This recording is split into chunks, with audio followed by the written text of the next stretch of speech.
Good afternoon, everyone. We are Group 5 and we are about to report trematodes. What is trematodes? Trematodes are also known flukes.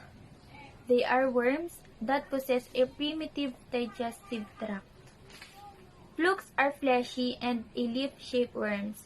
They may be hermaphroditic or dioecious. It means that it is reproduced via separate sexes. Most flukes are hermaphroditic except for Schistosoma species. Trematodes is divided into two classes, which is the blood-dwelling flukes and the tissue-dwelling flukes. Sa blood-dwelling flukes, we have only one, the Schistosoma species. And sa tissue-dwelling flukes, we have Clonorchis sinensis, Fasciola hepatica, Paragonimus westermani, and Fasciolopsis busci. First, we have the blood-dwelling flukes, which is the Schistosoma species, and it is categorized by three: the Schistosoma japonicum, Schistosoma mansoni, and Schistosoma hematobium. Blood flukes are dioecious, and it is known as romantic parasites because of the male and female are usually in the stage of copulation. Female worms are usually larger than male worms. The schistosomes are also obligated intravascular parasites. The source of infection of Schistosoma species is the larval forms of parasites released by freshwater snail. The mode of transmission is through skin penetration by the fork-tailed cercaria, and the characteristic manifestations include chills, abdominal pain, cough, bloody diarrhea, and weight loss. And Schistosoma species intermediate host is the freshwater snail. Next is Clonorchis sinensis, or what we call Asian liver fluke or Chinese liver flukes. Merong tatlong morphology stages. First is the egg, larva or rhizia, and pang-third is yung adult.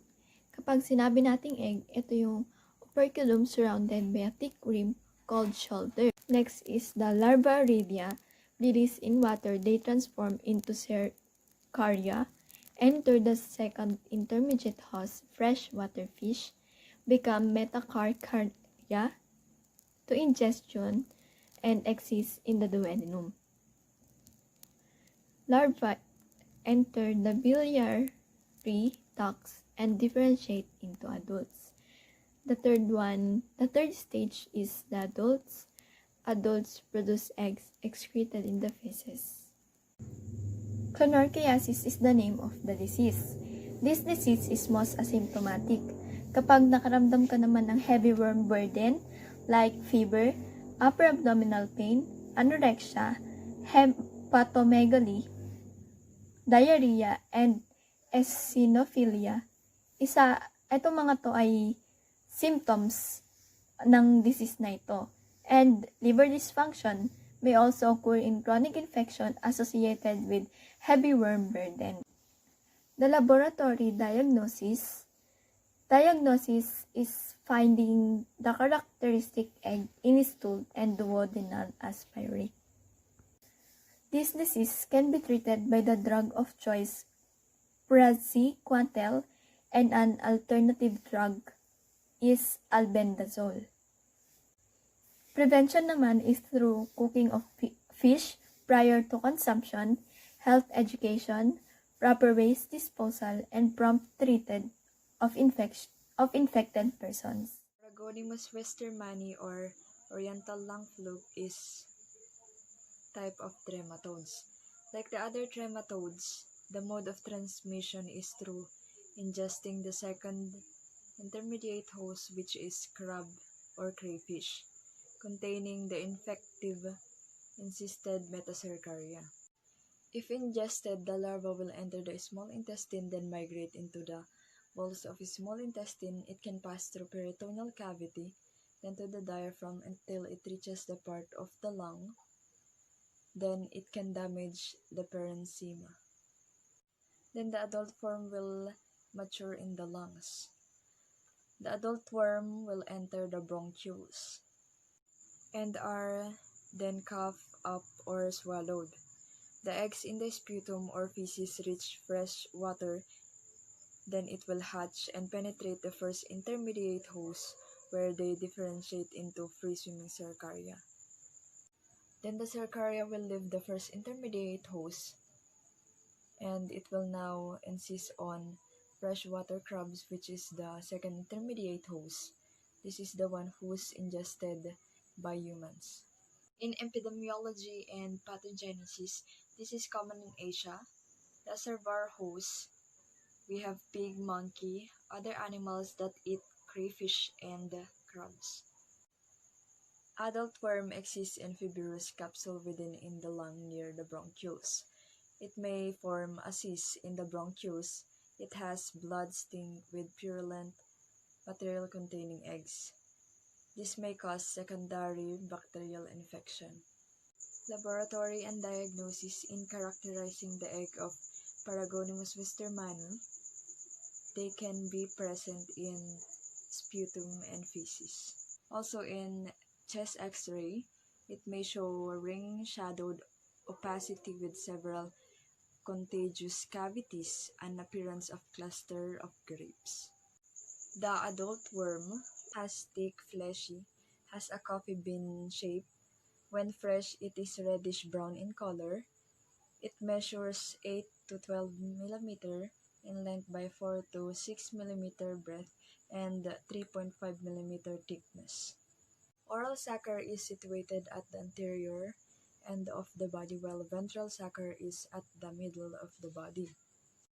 The egg is golden brown in color, oval in shape, and provided with flattened opercular opposite is thickened abopercular portion.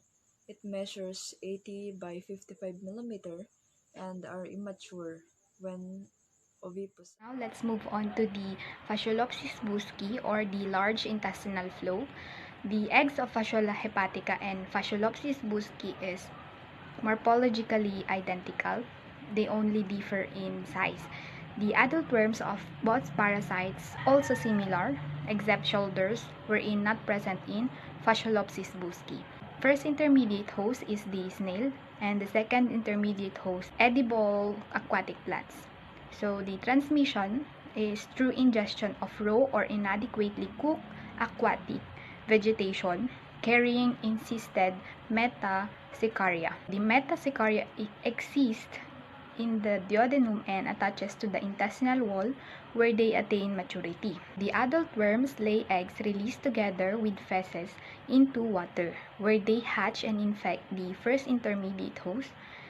Eggs develop into cercaria, which insist as the metacercarion on the surfaces of aquatic plants, which is the second intermediate host. The other animal reservoir hosts include pigs and dogs. Fasciolopsis busci is the largest intestinal fluke that can infect humans, wherein this infection is common in Asia and India areas, particularly where pigs are raised and freshwater aquatic plants are ingested raw. There's no locally acquired cases in humans or reported in the Philippines. The pathologic changes are due to damage to intestinal mucosa by the adult worms. Fasciolopsis, most infected persons are asymptomatic. However, heavy worm burdens, patients may experience abdominal discomfort with inflammation and bleeding in the affected area. The ulceration may occur and mimic symptoms of duodenal ulcer, and patients may also suffer from malabsorption. The intoxication may result from absorption of worm metabolites by the host, leading to allergic symptoms like edema of the face, abdominal wall, and the lower limbs, while the profound intoxication may result to death. The diagnosis is made by demonstration of eggs in the stool specimen. The examination of bile and duodenal spirate may differentiate it from Fasciolopsis busci eggs from those Fasciola hepatica. The drug of choice for treatment is praziquantel, or the alternative is the niclosamide. So to prevent and control this Fasciolopsis busci, adequate washing and cooking of aquatic plants before consumed can help. So the other measure include proper disposal of human waste, control of snail population, and prompt treatment of infected persons. Fasciola hepatica, also known as the common liver fluke or shift liver fluke, is a parasitic trematode of the class Trematoda, phylum Platyhelminth. It infects the liver of the various mammals, including humans. The disease caused by the fluke is called fasciolosis or fascioliasis, which is a type of helminthiasis and has been classified as a neglected tropical disease. Fasciolosis is currently classified as a plant-food-borne trematode infection, often acquired through eating the parasites. Yes. Fasciola hepatica, which is distributed worldwide, has been known as an important parasite of sheep and cattle for decades and causes significant economic losses in these livestock species. Because of its relatively large size, the economic importance, it has been the subject of many scientific investigations and may be the best known as any trematode species. Fasciola hepaticus closest relative is Fasciola gigantica. These two flukes are sister species. They share many morphological features and can mate with each other.